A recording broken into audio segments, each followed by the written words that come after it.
उगना महादेव की सच्ची कहानी। भगवान भोलेनाथ की महिमा अपार है। उन्होंने अपने सच्चे भक्तों का हमेशा साथ दिया है। परंतु ये घटना सचमुच चकित करने वाली थी। जब भक्त की भक्ति से प्रसन्न होकर भोले बाबा उनके नौकर बनने को तैयार हो गए।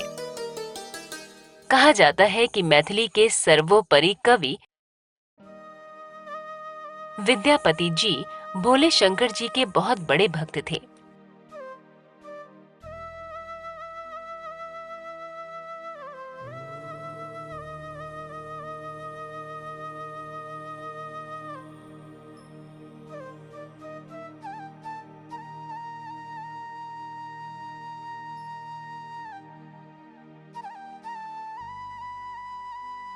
उनकी भक्ति से भोलेनाथ इस तरह प्रसन्न हुए कि वे नौकर के रूप में विद्यापति के साथ रहने को भी तैयार हो गए।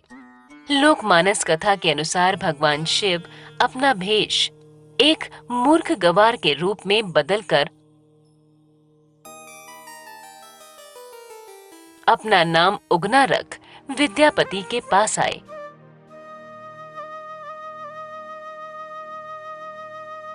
और उनसे नौकरी पर रखने के लिए प्रार्थना करने लगे। विद्यापति जी ने कहा, भला मैं इतना सक्षम कहाँ हूँ जो तुम्हें नौकरी पर रख लूं। परंतु जब उन्होंने काम के बदले केवल 2 वक्त का भोजन मांगा, तब कवि महोदय मना नहीं कर पाए। उगना के यहाँ काम करते करते धीरे धीरे विद्यापति के विश्वासी बन गए।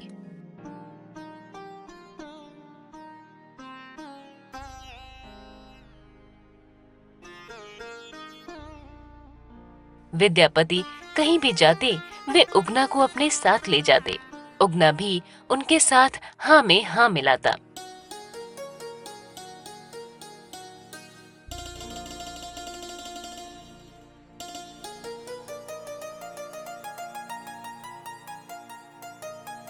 एक समय की बात है, विद्यापति को राज दरबार में जाना था।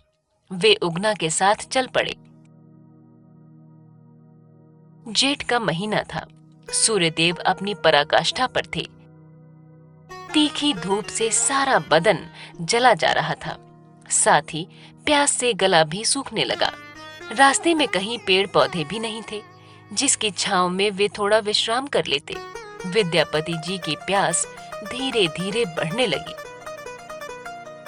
आखिरकार जब उनसे रहा नहीं गया, तब वे उगना से बोल पड़े, उगना, मुझे बहुत जोर की प्यास लगी है। प्यास के मारे इतनी बुरी स्थिति हो गई है कि मैं अब थोड़ा भी नहीं चल पाऊंगा। मुझे कहीं से जल लाकर दे दो। इतना कहकर उसने अपने झोले से लोटा निकालकर उगना की तरफ बढ़ा दिया। उगना ने दूर दूर तक अपनी नजर दौड़ाई। कहीं भी कुआं, सरोवर या नदी दिखाई नहीं दी। तब भक्त के कष्ट को हरने के लिए उगना लोटा लेकर झाड़ियों के पीछे गए और अपने असली रूप में आ गए। अब उगना भोलेनाथ बन चुके थे। अपना असली रूप धारण करते ही उन्होंने अपनी जटा खोली और फिर जटा से गंगा जल निकालकर लोटा भरकर अपने मालिक की तरफ बढ़ चला। उन्होंने जल का लोटा आगे बढ़ाया। विद्यापति को देते हुए कहा, आसपास में कहीं भी जल नहीं मिला। मैं इसे बहुत दूर से लाया हूं। विद्यापति प्यास से व्याकुल थे। उन्होंने सारा जल एक ही सांस में पी लिया। जल पीते ही उन्हें महसूस हुआ, ये तो कोई साधारण जल नहीं है। तब वे उगना से बोल पड़े, साधारण जल का स्वाद तो ऐसा नहीं होता है। ये जल नहीं, गंगा जल है। यहाँ जब दूर दूर तक कोई घर नहीं है, नदियां तालाब कुछ भी नहीं है, फिर तुमने ये जल कहाँ से प्राप्त किया? ऐसा जल तो केवल मात्र भोलेनाथ शिव के पास ही होता है। अचानक उन्हें लगा, कहीं उगना ही तो भोलेनाथ नहीं? ऐसा ख्याल आते ही वो उगना के चरण पकड़कर कहने लगे, यदि उगना के रूप में आप ही भोलेनाथ हैं, तो आज अपने भक्त को दर्शन अवश्य दें। भक्त के इस प्रेम से भाव विभोर होकर अंत में उगना ने विद्यापति जी को अपना शिव का रूप दिखाया और बोले, मैं तुम्हारे साथ ही रहूंगा, परंतु इस बात को गुप्त ही रखना। यदि तुमने किसी के सामने इस सच को प्रकट किया तो मैं चला जाऊंगा। इतना कह शिव जी पुनः उगना के रूप में आ गए। एक दिन विद्यापति की पत्नी सुशीला ने उगना को कोई काम करने के लिए कहा। उगना को काम करने में कुछ देर हो गई, जिस कारण सुशीला क्रोधित हो गई और नीचे रखे झाड़ू को उठा उगना को झाड़ू से मारने लगी। उगना झाड़ू की मार खा ही रहे थे कि विद्यापति की नजर उन पर पड़ी और अपनी पत्नी सुशीला को डांटने लगे, लेकिन सुशीला झाड़ू से उगना को मारती रही। इस पर भाववेश में आकर विद्यापति सुशीला से बोले, अरे यो मूर्ख ना समझ नारी, जिसे तुम मार रही हो ये कोई साधारण आदमी नहीं है, ये तो साक्षात शिव जी हैं। उसके इतना कहते ही उगना वहीं पर अंतर्ध्यान हो गए। तब विद्यापति बहुत दुखी हुए और वो भोलेनाथ को पागलों की तरह ढूंढते हुए इधर उधर भटकने लगे।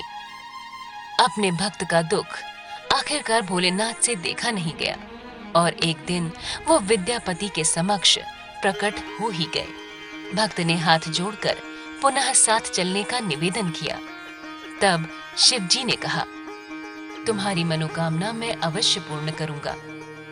मैं अब हमेशा के लिए अपने आप को इसी गांव में लिंग रूप में स्थापित कर दूंगा।